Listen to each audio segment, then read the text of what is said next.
বিসমিল্লাহির রহমানির রহিম। ভাই ও বোনেরা, যে যেখান থেকে আমাকে দেখছেন এবং শুনছেন, আপনাদের সবাইকে আমার সালাম, আসসালামু আলাইকুম। আশা করি আপনারা ভালো আছেন, আমিও ভালো আছি। UK property gossip by Tasmina YouTube চ্যানেলের পক্ষ থেকে জানাই শুভেচ্ছা। আজ এপ্রিল মাসের 22 তারিখ মঙ্গলবার 2025। এই মুহূর্তে লন্ডনের তাপমাত্রা আছে 16 ডিগ্রি সেলসিয়াস। আজও দিনটি বেশ ভালোই, সুন্দর রৌদ্র উঠেছে, হালকা কিছুটা বাতাস আছে। তো শরীর তেমন ভালো নেই, তবুও অল্প কিছু কথা বলতে ভিডিওতে আসলাম। তো আজ যে বিষয়টি নিয়ে কথা বলতে চাচ্ছি সেটা হলো জুজুর ভয়।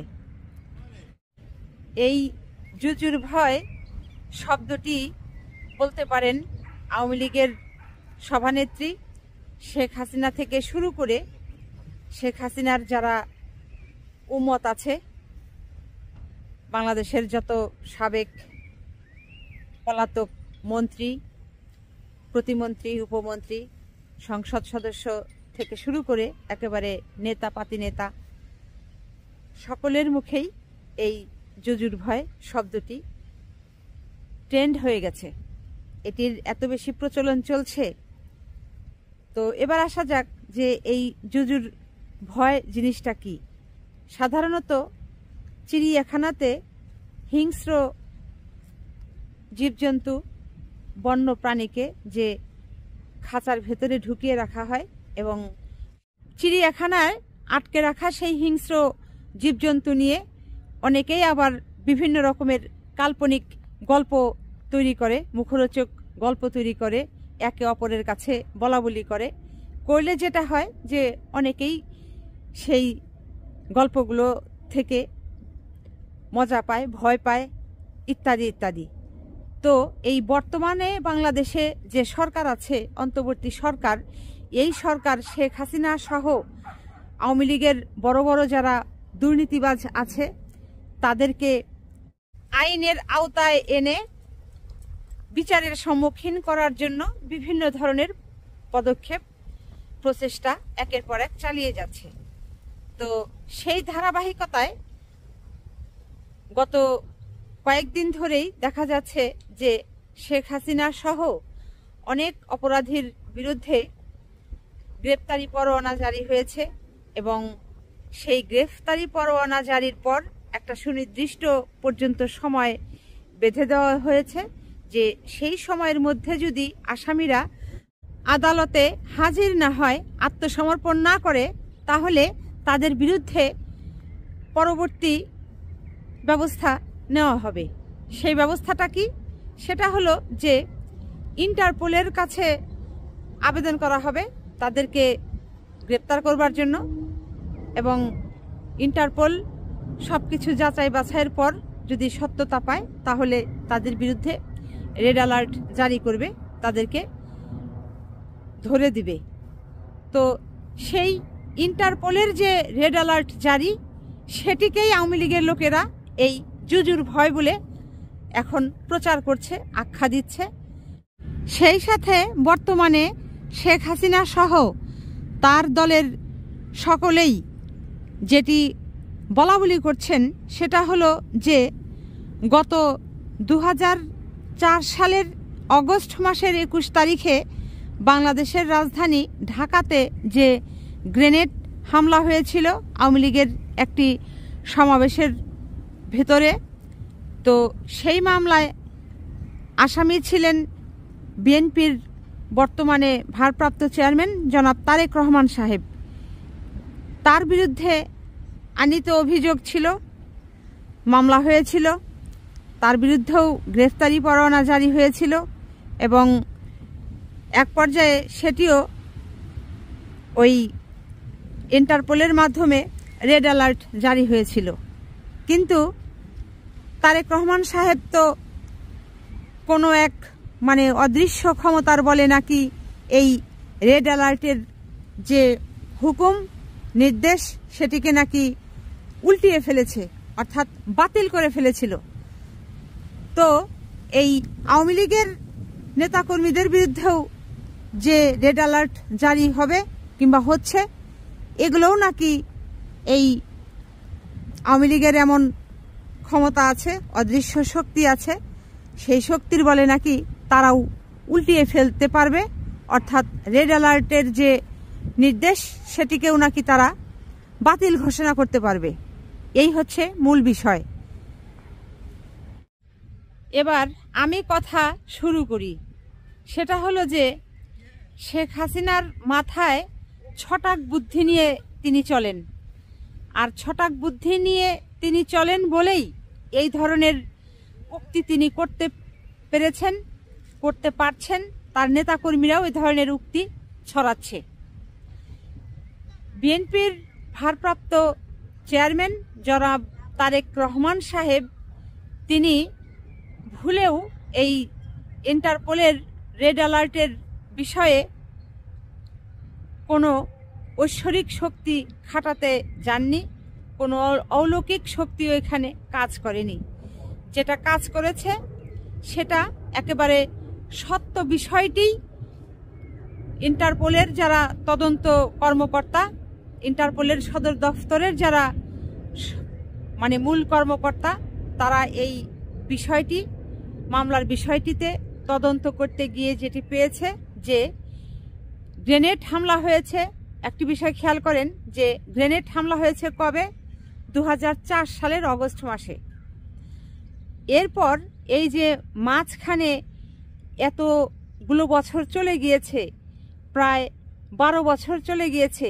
এই 12 বছর জনাব তারেক রহমানের বিরুদ্ধে কেউ কোনো গ্রেনেড হামলা নিয়ে কথা বলেনি। কিন্তু এই আওয়ামী লীগ সরকারের মাথায় হঠাৎ করে শেখ হাসিনার মাথায় যে কুবুদ্ধি চাপলো যে কি করে এই জিয়া পরিবারকে ধ্বংস করতে হবে, যে কারণে সে এই গ্রেনেড হামলা মামলায় আসামি বানিয়েছে। এই জনাব তারেক রহমান সাহেবের নাম ঢুকিয়ে তাকে আসামি বানিয়েছে। তারপর তাকে রাজনৈতিকভাবে হেনস্থা করার জন্য, তাকে তার সুনামে ঈর্ষান্বিত হয়ে, হিংসায় জ্বলে পুড়ে ছাই হয়ে শেখ হাসিনা এই যে আপনার ইন্টারপোলের সদর দফতরে রেড অ্যালার্ট এটি পাঠিয়েছিল তাকে ধরবার জন্য। কিন্তু তারা তো আর শেখ হাসিনার মতো ছটাক বুদ্ধির মানুষ না। তারা ঠিকই তদন্ত করেছে, বাংলাদেশে এসেছে, সব কিছু দেখেছে, বুঝেছে, শুনেছে, এবং যেটি তারা পেয়েছে যে তারেক রহমান সাহেবের বিরুদ্ধে আনিত এই অভিযোগ সম্পূর্ণ ভিত্তিহীন, এটি রাজনৈতিকভাবে একটি উদ্দেশ্য প্রণোদিত এবং তাকে হেয় প্রতিপন্ন করবার জন্য, তার মান সম্মান খর্ব করবার জন্য, নষ্ট করবার জন্য এটি আওয়ামী লীগের একটি চাল। যে কারণেই এই ইন্টারপোলের সদর দফতর থেকেই তার বিরুদ্ধে আনিত অভিযোগটি তারা বাতিল ঘোষণা করেছে। এবং সেই সাথে আরও একটি শব্দ এখানে আমি উল্লেখ করছি, সেটা হলো যে জনাব তারেক রহমান সাহেব, আপনারা জানেন বর্তমানে তিনি যুক্তরাজ্যের ইংল্যান্ডের এই লন্ডন শহরে বসবাস করছেন এবং প্রোটেক্টিভ স্ট্যাটাসে তিনি এখানে আছেন। এই প্রোটেক্টিভ স্ট্যাটাস কি আপনারা চাইলে গুগলে গিয়ে সার্চ দিয়ে দেখতে পারেন। তো যে কারণেই অনেক নিয়ম আছে, আইন আছে, সেই নিয়ম এবং আইনের প্রতি শ্রদ্ধাশীল হয়েই ইন্টারপোলের সদর দফতরের যারা তদন্ত কর্মকর্তা, তারা এই জনাব তারেক রহমান সাহেবের বিরুদ্ধে আনিত অভিযোগটিকে বাতিল ঘোষণা করেছেন। আর যে কারণে বিএনপির ভারপ্রাপ্ত চেয়ারম্যান জনাব তারেক রহমান সাহেবের বিরুদ্ধে আনিত সেই ইন্টারপোলের রেড অ্যালার্টের বিষয়টি আপনা আপনি নিষ্ক্রিয় হয়ে গেছে, শেষ হয়ে গেছে। অপরদিকে বাংলাদেশের সাবেক প্রধানমন্ত্রী, ভারত পলাতক প্রধানমন্ত্রী খুনি হাসিনা এবং তার ভোটচোর মন্ত্রীরা বাংলাদেশে